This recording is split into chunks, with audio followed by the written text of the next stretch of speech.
So I teach at the University of Illinois, and talking to my students and colleagues about Nantucket whaling in the middle of the cornfields is a very different experience than it is to talk to you here today under the skeleton of the whale. As Herman Melville put it in Moby-Dick, Nantucket is no Illinois. But I think that coming from the Midwest also gives me the opportunity to think about the ocean from a unique perspective, and to see that even those of us far, far inland come into contact with the ocean every day. On our highways, we see shipping containers that came across the ocean. And as I hope my talk will show today, we even encounter traces of oceanic and whaling histories in our everyday encounters with energy. What I am presenting today is a hypothesis about whaling culture in the 19th and 20th century. The reason I'm here on the island this week is that I want to test my hypothesis by researching in the archives of the NHA. And I welcome your questions and feedback as well. It's a really incredible opportunity to get to share this work at this early stage. My talk is about 40 minutes. I just wanted to give you a little warning, and I'll let you know as I'm moving through the different pieces. And I would welcome any questions afterward if you have the time or will to stick around. So I'm currently working on my first book, which is a cultural history of the 19th century United States whaling industry, whose major commodity was whale oil. In those days, and many of you will know this, but I'll give an overview just in case, just so everyone's on the same page. In those days, whale oil was used as an illuminant and also as a lubricant for industrial machinery. The whaling industry went into sharp decline around 1860 with the collision of two historical events. The Civil War, in which a huge number of American whaling ships were destroyed, and even more significantly, the development of the petroleum fields in Pennsylvania, which provided a comparatively cheap and local replacement for whale oil. In August of 1859, a prospector named Edwin Drake struck oil in Titusville, Pennsylvania, the first time oil had been intentionally struck beneath the Earth's surface here in the US. Drake's widely publicized strike brought a rush of speculators and a rapid release of cheap petroleum onto the market, which was not good news for whalers. Almost at the very moment that petroleum was first extracted, it was understood as a successor to whale oil, a point neatly illustrated by this cartoon published in 1861 in Vanity Fair. Some of you might know this cartoon. The caption reads, "Grand ball given by the whales in honor of the discovery of the oil wells in Pennsylvania." And I think you'll agree with me that this is a great looking party with very fancy sperm whales dancing, sipping cocktails, popping bottles of champagne. They're even attended by tiny frogs in coattails. The whales revel in a ballroom strung with banners promoting Pennsylvania oil. If you can't make them out, some of those banners say, "Oil's well that ends well," and I'm sorry for that, but it's what it says. "And we wail no more for our blubber." The cartoon shows us simply, almost obviously, that the development of petroleum had an effect on whaling. This is as good a moment as any to chart the beginning of the end of US whaling and the beginning of my book project. My project traces the whaling industry in its decline and obsolescence through the late 19th century, and in its commemoration in the early 20th century, before we understood whaling as an environmental atrocity. Throughout the course of its peak production, and especially, surprisingly, in its decline, the whaling industry was the subject of a profuse and widely circulated cultural production, a body of personal narratives, novels, engravings, newspaper accounts, public performances, films, exhibitions that documented and in some cases romanticized the industry even as its main commodity was being replaced by petroleum. My book assembles this archive from about 1860 to 1930 and asks the question, where do industries go when they die?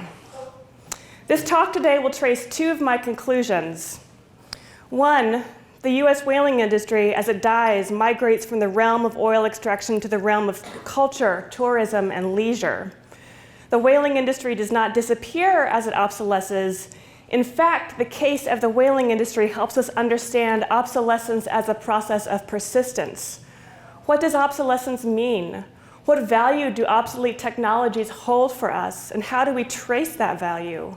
When and how do obsolete technologies begin to hold personal and sentimental value? I believe that the whaling industry offers an interesting case study, even and especially in its decline. The whaling industry's infrastructures and its stories were carefully preserved within the sphere of tourism and leisure, where they were put to the service of diverse political ideas. And I have to wonder, are our descendants going to be going to museums filled with these guys, you know, when they are on their summer holidays in beautiful places? Is that the kind of thing that they're going to be telling stories about and thinking about? So, 2, where else does the industry go when it dies? The culture of extracting whale oil provided conceptual templates that shaped the energy regime that replaced it, petroleum. Whaling culture provided ways of imagining oil, of imagining energy that stay with us all the way to the present. The word rendered in the title of my talk, Rendered Obsolete, evokes multiple meanings of the word render. To render means to break or boil down animal bodies, the process that US whaling is predicated on. Whale bodies were rendered for oil. Rendering also means making a copy, an image, or a reproduction of something, to render an image, to render a story, to render a description. The rendering of stories, images, and artifacts from and about the US whaling industry to a wide public was also one of the industry's central processes before and after its decline. Both forms of rendering coincide in the whaling industry. So, where does the whaling industry go when it dies?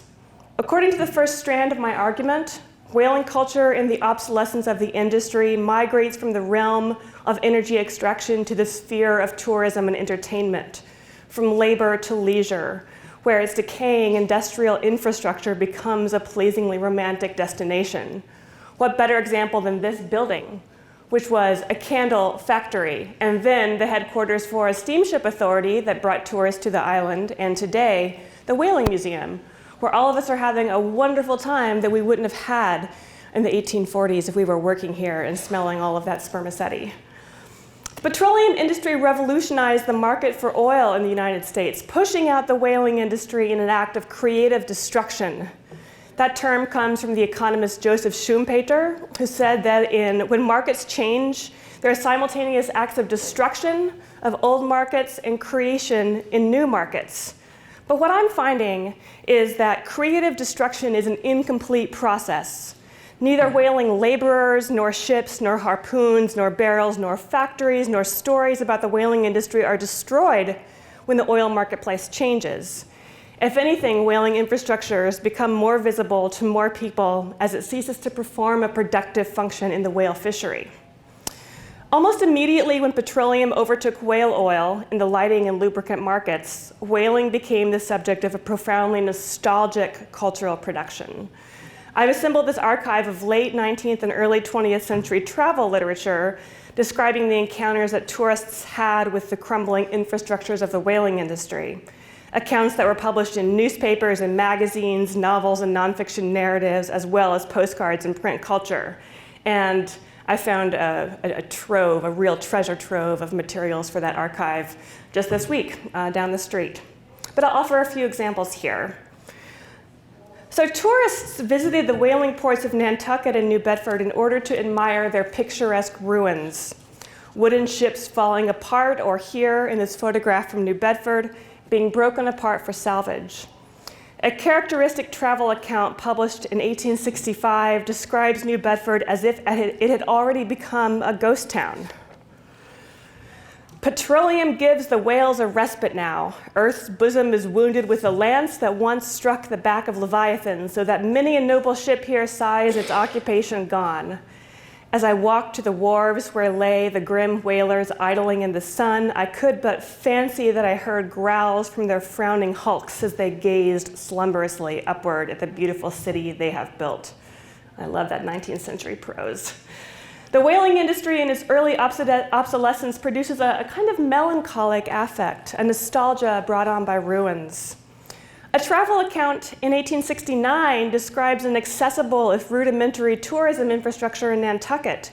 Boats for hire, gas-lit shops selling seashells to out-of-town tourists, and an itinerary of sites already well known to tourists when they arrived at the island. It would not have been doing Nantucket at all without visiting Kotu. So, armed with baskets, beach hats, and umbrellas, we walked down to the dock where our little boat was riding at anchor. The pier gave us a more vivid impression of the falling off of Nantucket trade and prosperity than we had yet seen. The rotten and missing timbers, the solitary posts dotting the water here and there, showing what the dock had once been, the solitude enlivened only by a sleepy boy who watched our shaky progress into the unsteady little vessel, made up a dreary scene which we were glad to leave. The visitor is glad to leave the rotting dock at Kotu, but that squeamishness belies the author's enthusiasm for the romance of the deteriorating island. That enthusiasm comes through in the anthropomorphized descriptions of the landscape, those solitary mooring posts. I'll continue on with this text, which shifts to a funeral language to describe the passage of industry from Nantucket specifically as a death.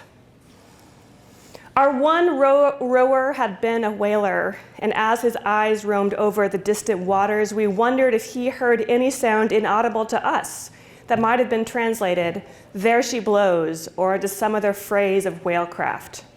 Nothing blew, however, in our direction, not even a porpoise. An old romance called Miriam Coffin or the Whale Fisherman gives a vivid picture of the island in its primitive days. All those old, dilapidated houses were new then and probably considered grand affairs.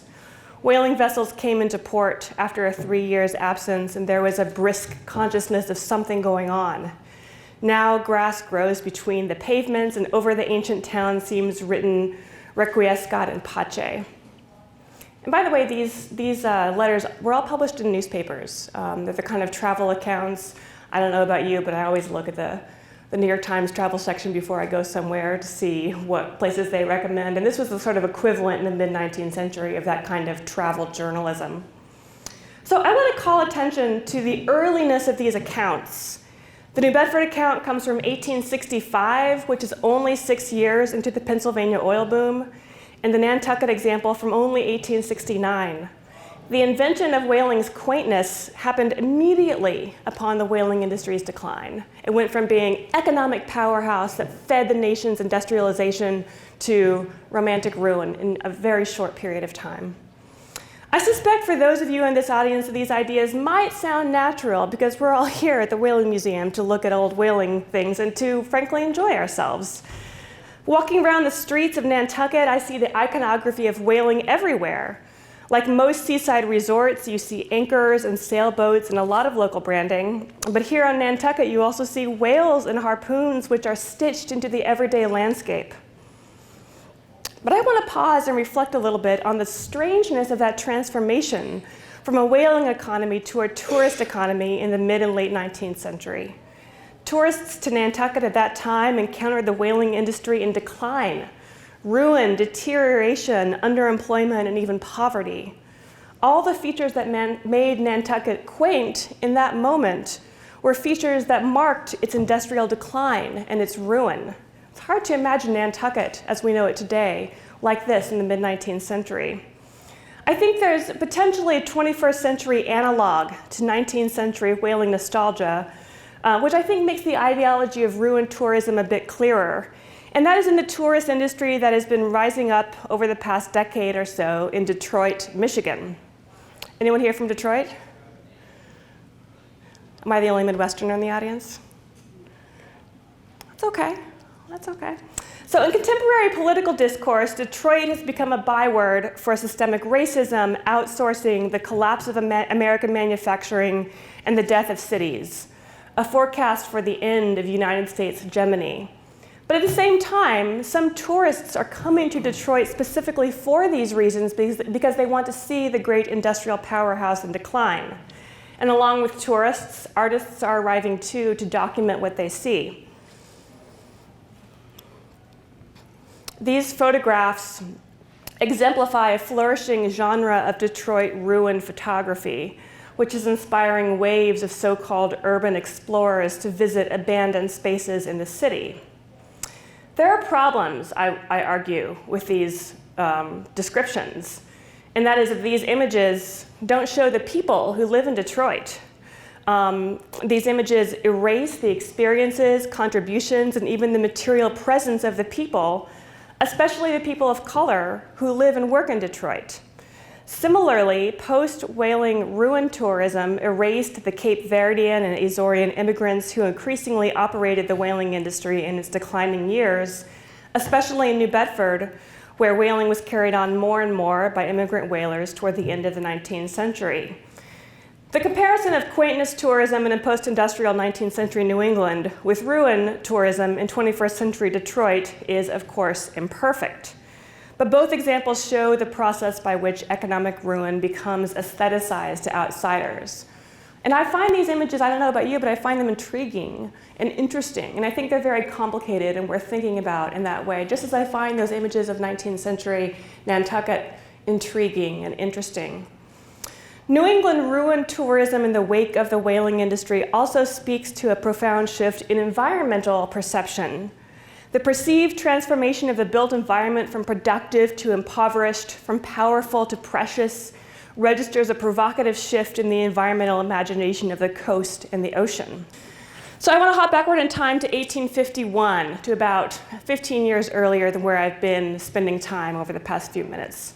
And in 1851, a book was published, Herman Melville's Moby-Dick, and this, of course, looms large over our conversation about whaling. I engage Moby-Dick at length in my book. I'm an English professor after all, and I'm especially interested in its cultural career as a literary masterpiece in the 20th century. Some of the stylized black and white images you'll see on my slides come from a 1930 illustrated edition of Moby-Dick, which I'd be happy to discuss. And those illustrations pop up throughout this museum as well, especially upstairs in the gallery. You can see some of those on exhibition. So one of the many things I find most interesting about Moby-Dick is that it approaches the history of the whaling industry with something like a nostalgia for ruins that we see in those touristic accounts from Nantucket and New Bedford from later in the 19th century. It's on the early end of this trend. Ishmael ships out of Nantucket, which is a whaling port long surpassed by New Bedford. He says that, oh, here we go, here's Moby-Dick. He says that my mind was made up to sail in no other than a Nantucket craft, because there was a fine, boisterous something about everything connected with that famous old island, which amazingly pleases me.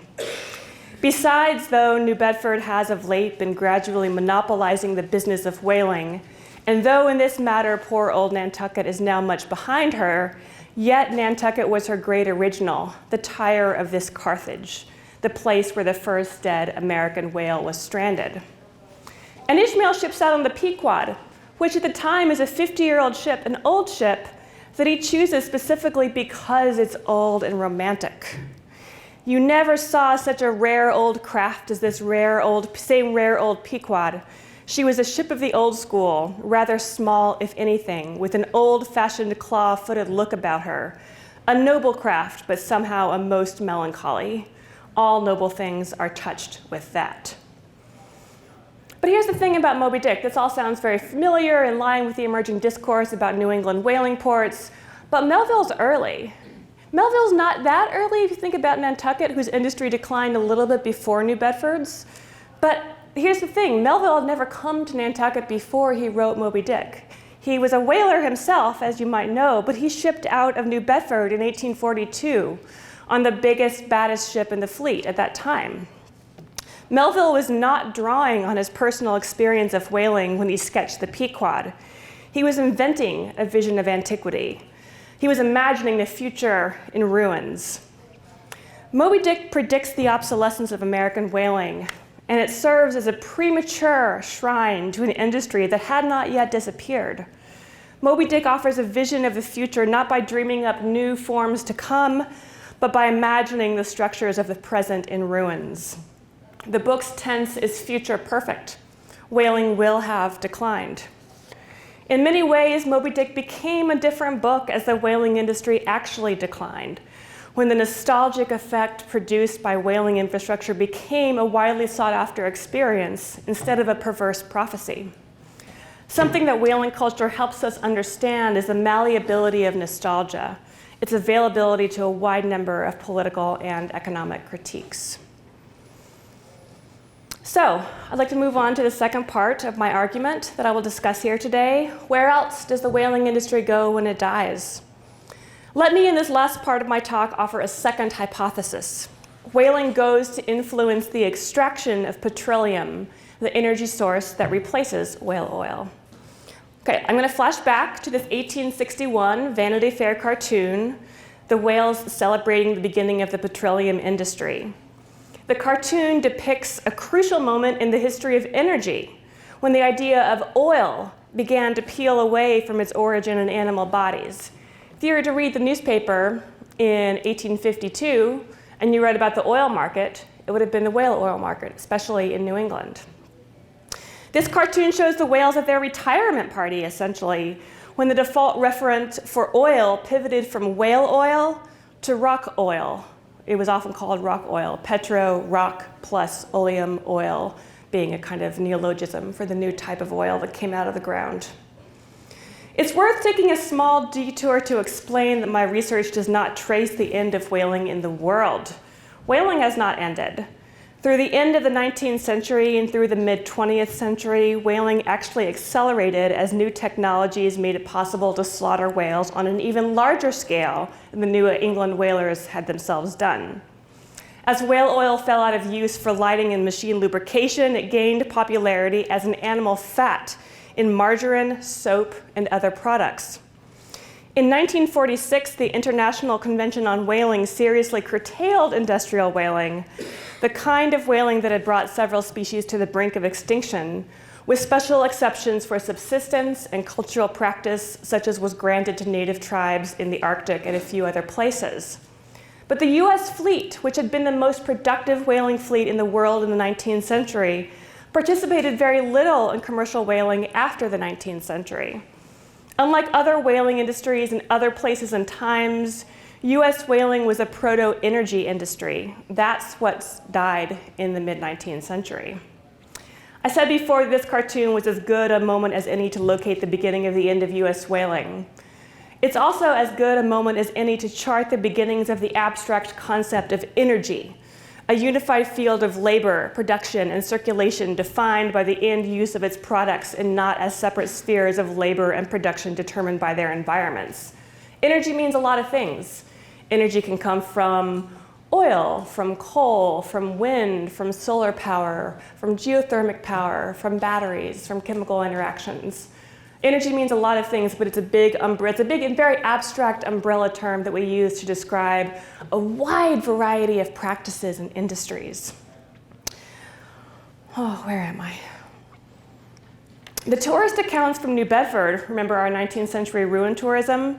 They echo the Vanity Fair cartoon, voicing the reciprocal ebb and flow of petroleum and whaling into a single ecological relationship. Petroleum gives the whales a respite now. The lance that struck the back of Leviathan now wounds the earth. In oil narratives from the 1860s, again, the kind of narratives that you might find especially in newspapers as people go out to Pennsylvania to see what's happening in this new exciting oil boom. In these oil narratives, petroleum drilling represented a continuation of energy extraction that had begun with industrial whaling.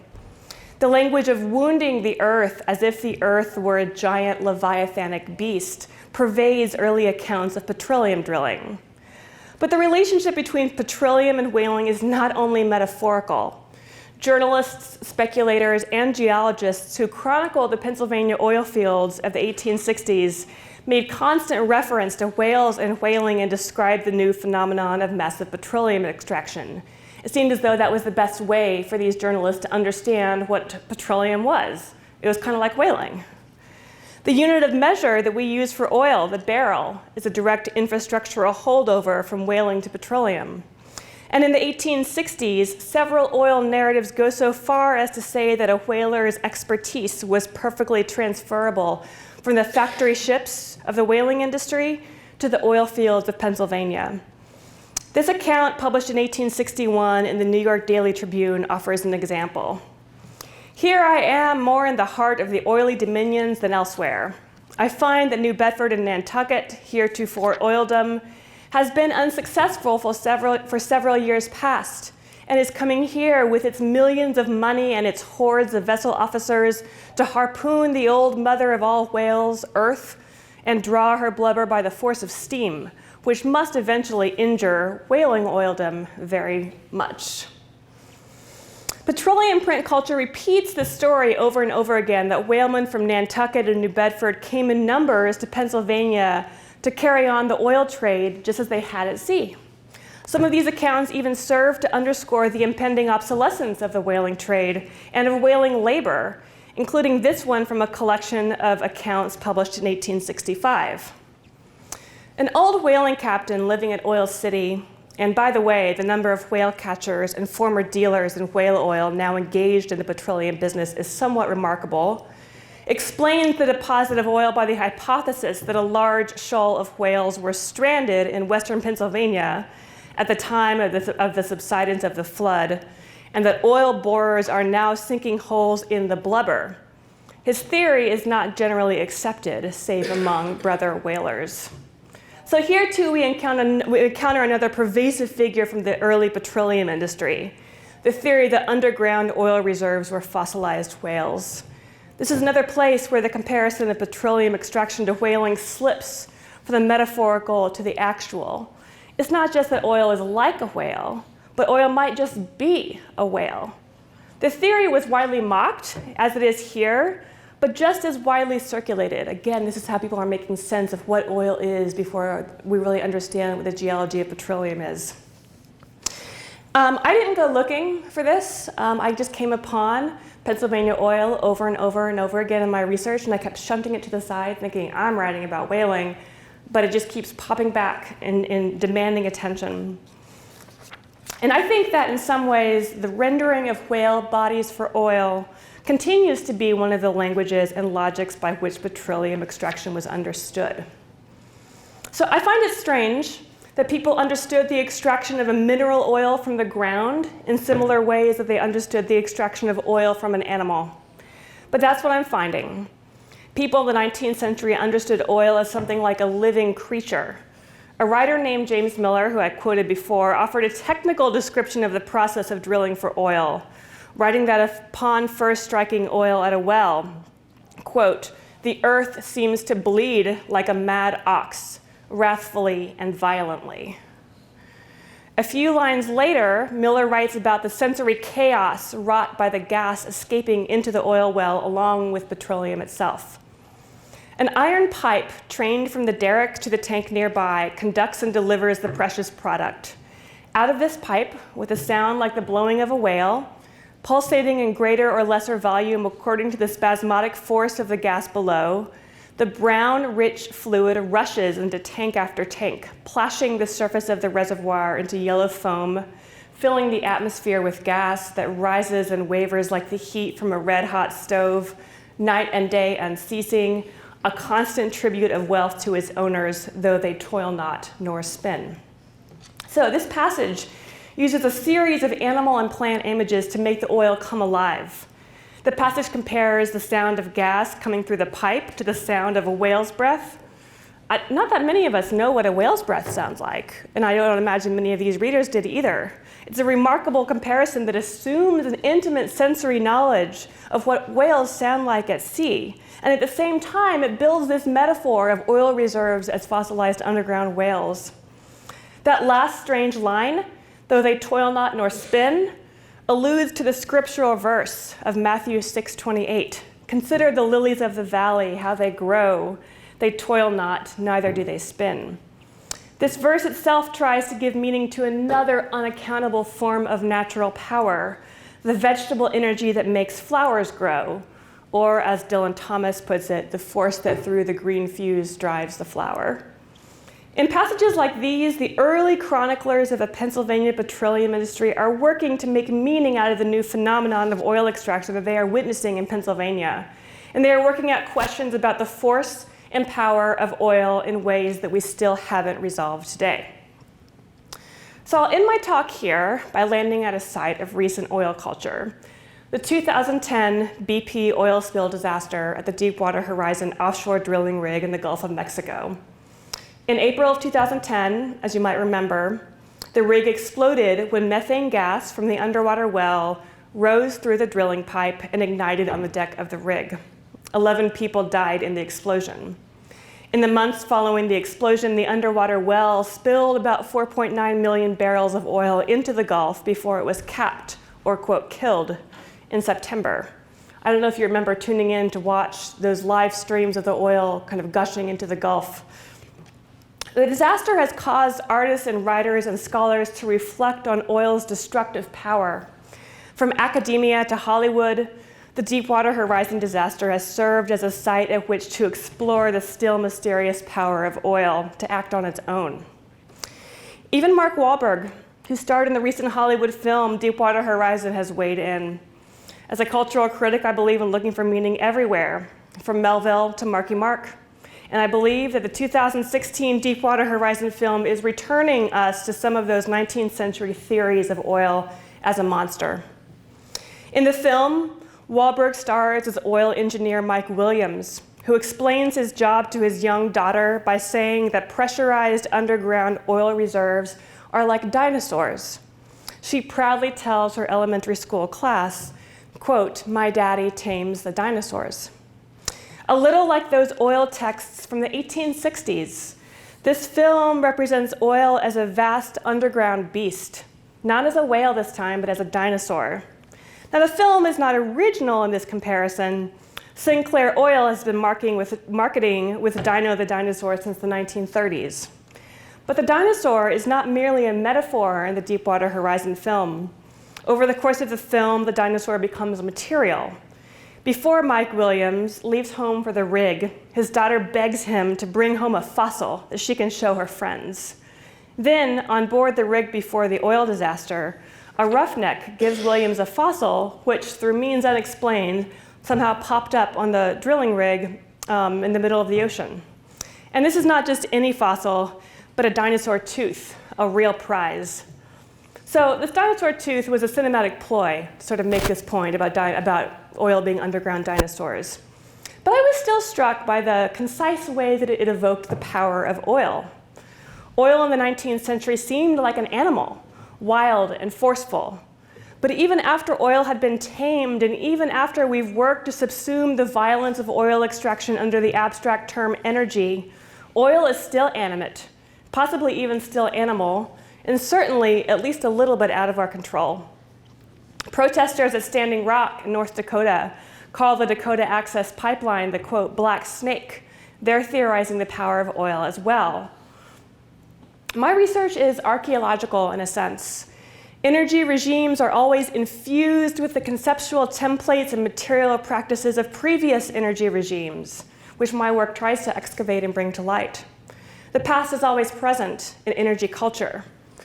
Bringing the historical perspective of whaling culture to the Deepwater Horizon disaster seems apt. We are once again at sea, battling sea monsters for oil.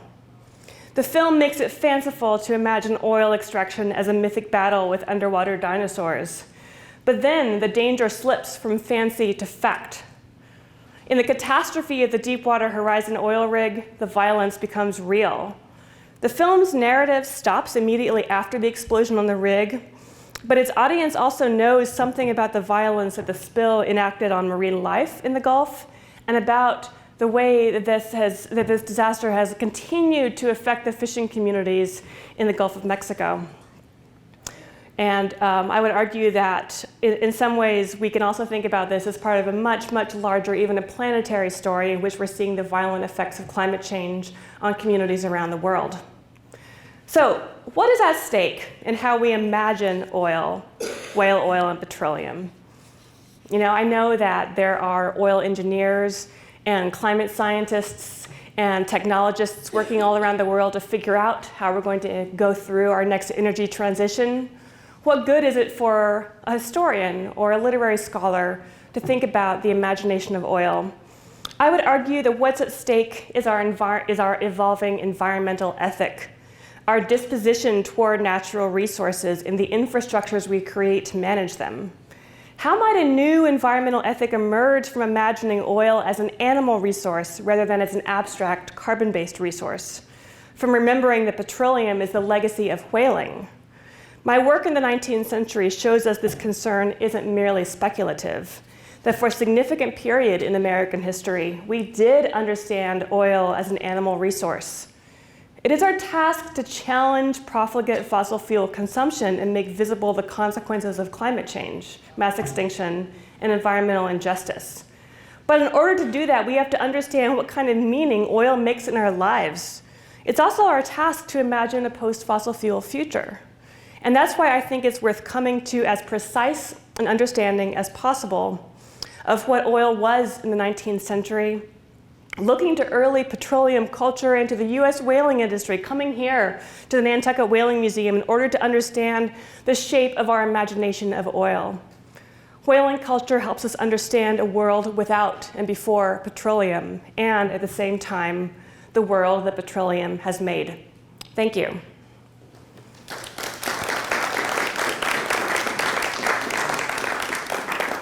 And I would be delighted to take questions or comments if anyone has them.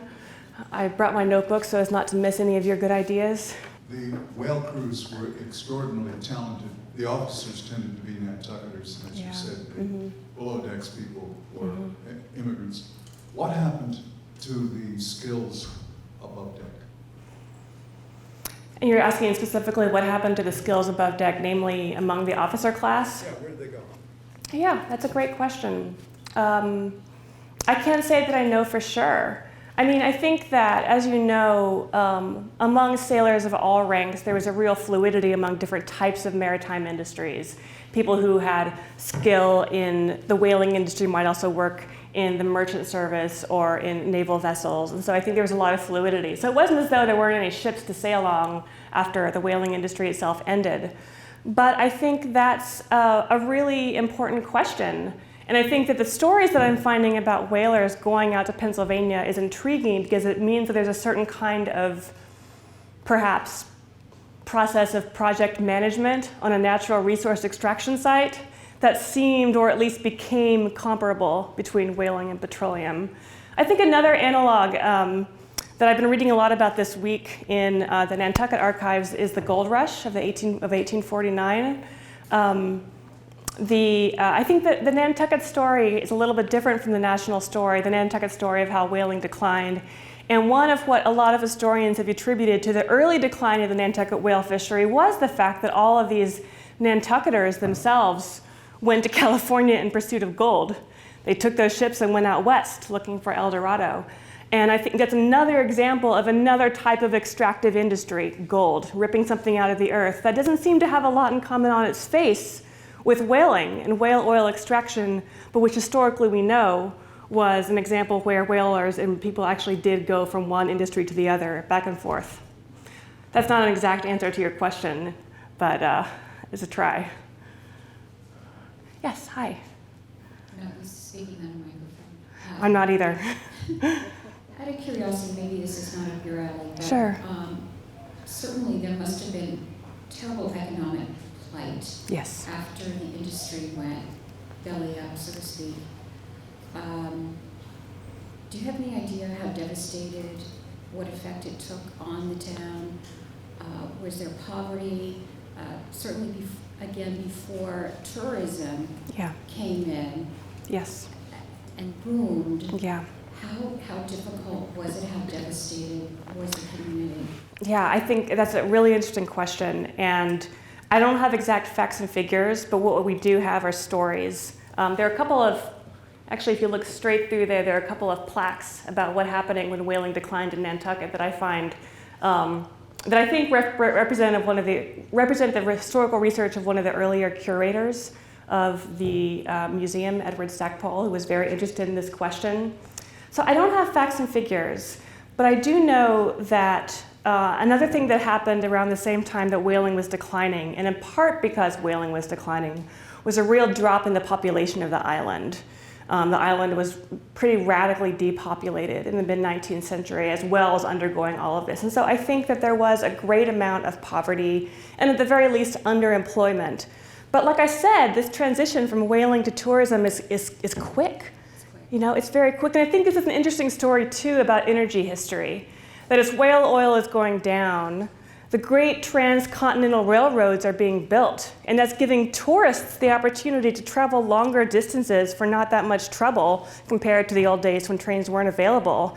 And I know that a lot of the railroads here in New England, specifically the Old Colony Line, were trying to get people to New England seaside resorts called watering places as quickly as possible, and they were really promoting that. And I think there are a lot of Nantucketers who are also very involved in not just waiting for tourists to arrive, but to say, this is our new economy. We've got to bring in these new, it was interesting, the archival accounts called them, I think, knowledge workers, which seemed like a very modern term to me. But they said, we need to bring in those knowledge workers who are tired and sick at their desks in New York, and we need to get them to Nantucket as soon as possible to enjoy the healthful airs and bring us some money because we need it. So it was not a kind of accident, but a really intentional act on the part of a lot of local promoters. But I'd like to know the answer to that as well. Again, maybe out of your group, but before the going belly up on the whaling industry, do you happen to know if there was any kind of consciousness at play about the extinction of the species? Were people talking about it? Were there any activists, so to speak, anything going on that subject while the whaling was going on? That's an essential question. It's one I've been asking for a long time now.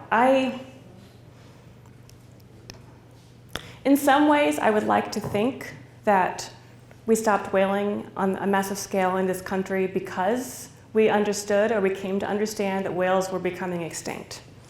But I don't think that's true.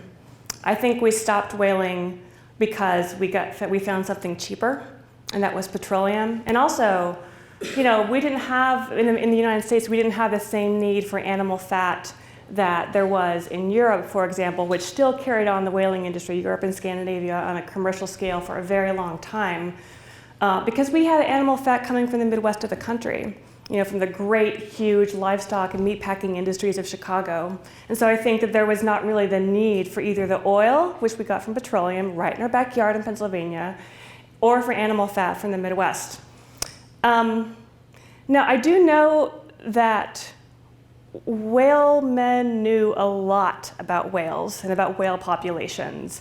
And they wrote very often in their logbooks about whales becoming wily and tricky and working to escape the whalers. And I think that what they're describing is the phenomenon of serial depletion, not of extinction around the globe, but, well, we whaled all the whales out of the Atlantic, so we better go to the South Atlantic. Well, we whaled all the whales out of the South Atlantic, we better go around to the Pacific. And Nantucketers were aware of that phenomenon very, very early on. I think it was in the 1820s, or possibly even earlier, that Nantucket whaling ships started going to the Pacific specifically because they were facing the serial depletion of whales. But when does that environmental consciousness really pick up? I find accounts from the 1880s saying that it might be because of the scarcity of whales, that it's a good thing that we're no longer whaling. But no one starts really worrying about whales and about their well-being as a part of the environment until much, much later. Yes.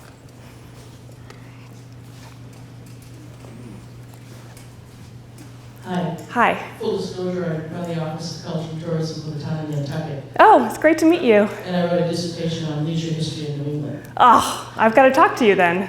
You do? Yes. I think you're spot on with the nostalgia comment, that it serves both the provider to remember what was, and the consumer who's looking for an experience. But I would also suggest a line that I didn't hear you speak about the changing attitude towards leisure in the late 19th century and the sort of dropping off of the Protestant work ethic that really helped to feed the notion that it was okay to rest and take time off and rejuvenate, along with health concerns about the filth of cities and the need for those kinds of things. So just a comment.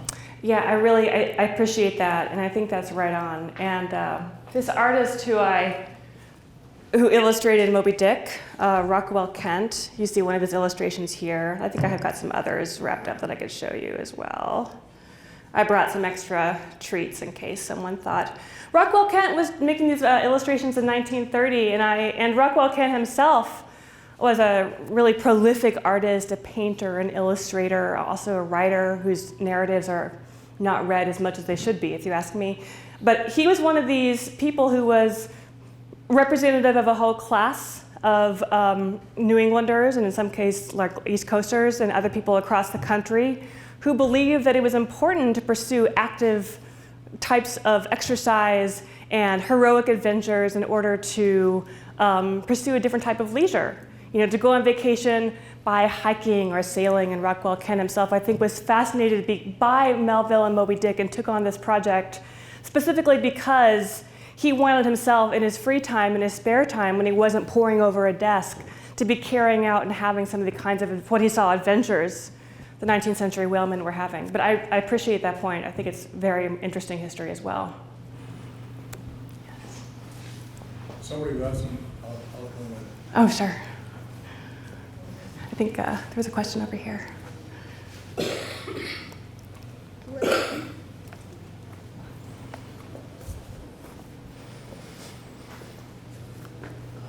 There are two other things I think that play a role, particularly here in Nantucket.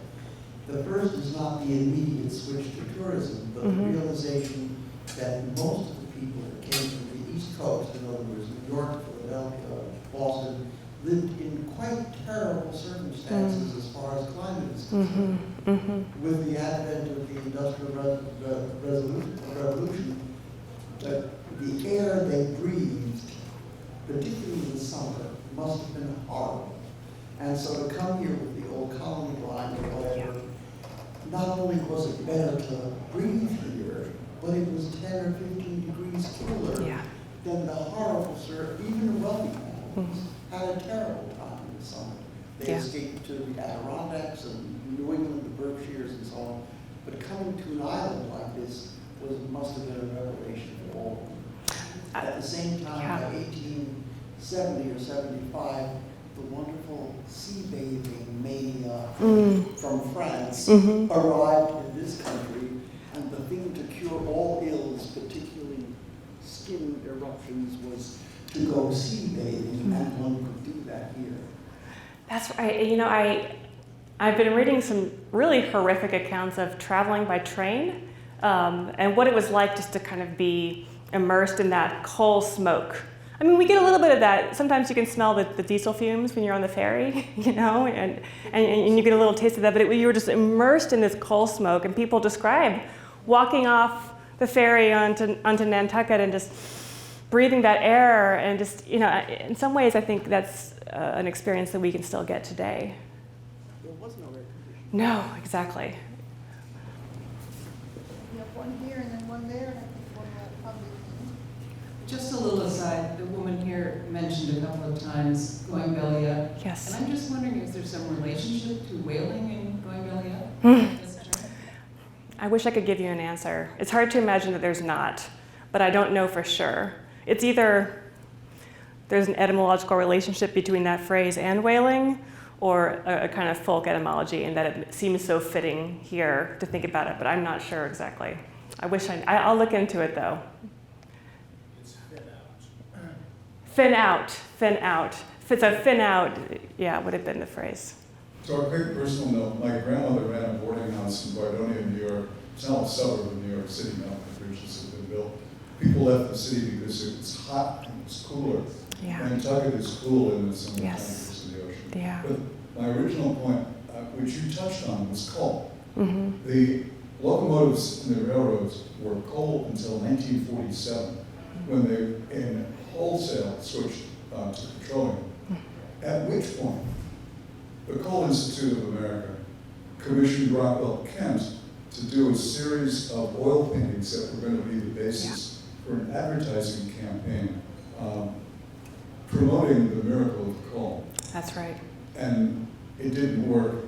And the paintings were distributed to the schools that taught mining engineering, and at least one of them is in Illinois. Thanks for bringing it home to me. I'll have to take a look at that. No, Rockwell Kent's a whole other conversation, but I think he also has an interesting relationship to a lot of energy industries and proto-energy industries like whaling, for the work he did for the coal industry, for example. And he also did a lot of advertising work for automobile companies and for the people who manufactured motor yachts that ran on oil. And he used, it's interesting, he used a lot of these images of wooden boats sailing to illustrate the new craze in motor yachting, which I think is a really interesting kind of irony. Okay. Oh, yes? Great talk. Just 3 quick points. So not only did the whalers go down to Tavistock, etc., but they also were able to bring their refining skills down. So similar to refining whale oil, they were able to figure out how to take the black stuff and actually make it a usable product.